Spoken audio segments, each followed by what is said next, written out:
You all here, other than the fact that I'm probably the coolest clay gal you could ever meet. And no, I'm not biased, just very honest. So, you've probably heard of Gumby, Wallace and Gromit, and the more recent movie Coraline. I personally think these are phenomenal, and I'm guessing some of you out there enjoyed them too. So isn't there a way to mix the wonderful world of claymation and stop motion with learning? Hey, remember, it is what brought me here to meet you. It must be a fantastic thing, right? I mean, why wouldn't you use claymation or stop-motion animation in the classroom? You loved watching them as kids. Wouldn't it be great to create them too?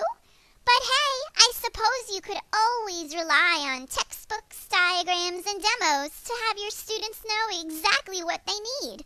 Kids don't tune out information, right? They typically absorb every single piece of it. Oh my, whoops, I nodded off. Sorry about that. Now, you could start thinking about all you know about constructivism, right? Okay, not sure what that is? Well, let me share my amazing wealth of knowledge. Constructivism is a learning theory based around the premise that people construct their own understandings of concepts and knowledge of the world through experiences. With this theory taking a front seat in education, students are learning by doing, rather than learning by being lectured.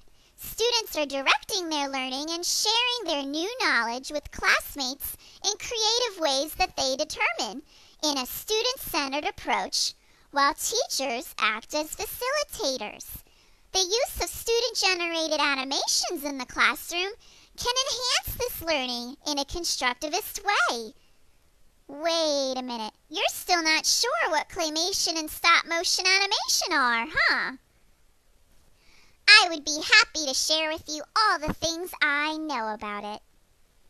To start, stop-motion involves frame-by-frame animation where you aim to take an inanimate object and make it appear to move on its own. Claymation is a process where multiple images of clay models are taken. The images are all played back at a higher speed, appearing as a continuous stream of action. Other terms used interchangeably include stop-frame animation, stop-motion animation, and clay animation. In some studies that my good pal Carrie researched, Kervin, Kearney, and Shuck examined the use of student-generated animations in stop-motion form to achieve learning objectives. Their work showed evidence that tying claymation and stop-motion to learning objectives can work, although more research would be helpful. Carrie decided it was time to visit ZM, a digital arts and technology museum in San Francisco, where she had a summer internship. This fall, she visited and observed some field trips at ZM in hopes to view claymation in an educational context.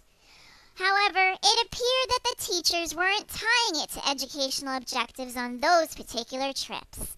So she took some next steps. Using a site called digitalwish.com, she found lessons posted by teachers using claymation in the classroom. Their schools were listed on the site, and the next thing she knew, she had spoken to teachers around the country. That's my girl, go Carrie! Carrie spoke with Tina Falconer, a high school science teacher in Denver, Colorado, Pam Jimison, a 3rd and 4th grade teacher in Sacramento, California, and Sarah Teak, a middle school language arts teacher in Goshen, Ohio. All 3 teachers had used claymation with their students. Some academic objectives they created claymation around were fictional narratives, folk tales, mitosis and meiosis, DNA replication, group reports, and even short stories. See, claymation Claymation really does help you do and learn amazing things. Look at all the things you're finding out from me today. All 3 of the teachers reported the use of observation throughout the project and used a rubric to assess the learning outcomes. Since their students reached the goals they set, they have determined each and every time that they use Claymation that it really is useful and engaging in learning in the classroom. All 3 also reported a fairly good working knowledge of technology. They are pretty capable of making things work with minimal assistance. Tina found a way to do it with PowerPoint. Pam received assistance and equipment through a partnership with Xeum in San Francisco, and Sarah utilized her tech skills and software available. And it's always helpful to know how they actually taught their students. Tina found that showing her Claymation videos from the past and some other ones online was very helpful. She also demonstrated how to take a picture of each movement in order for the students to put their photos in PowerPoint. Sarah also had her students watch samples, but in addition to that, they worked through a web quest to help them learn the process. Then they started it. Pam mentioned storyboarding as a positive strategy to use with the process as well.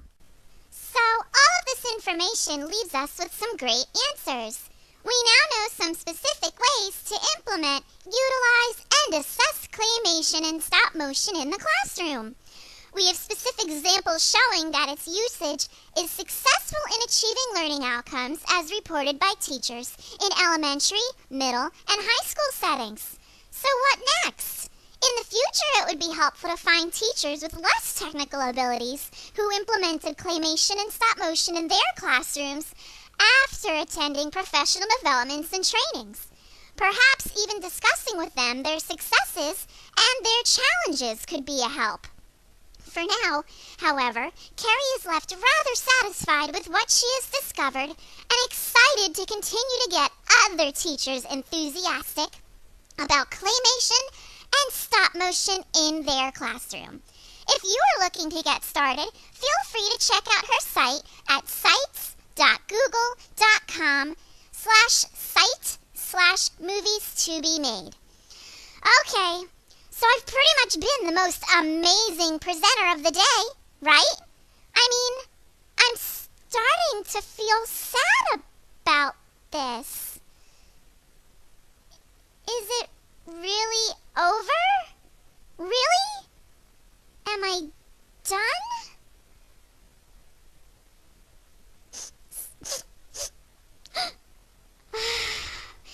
Okay, there comes a time where we must part ways.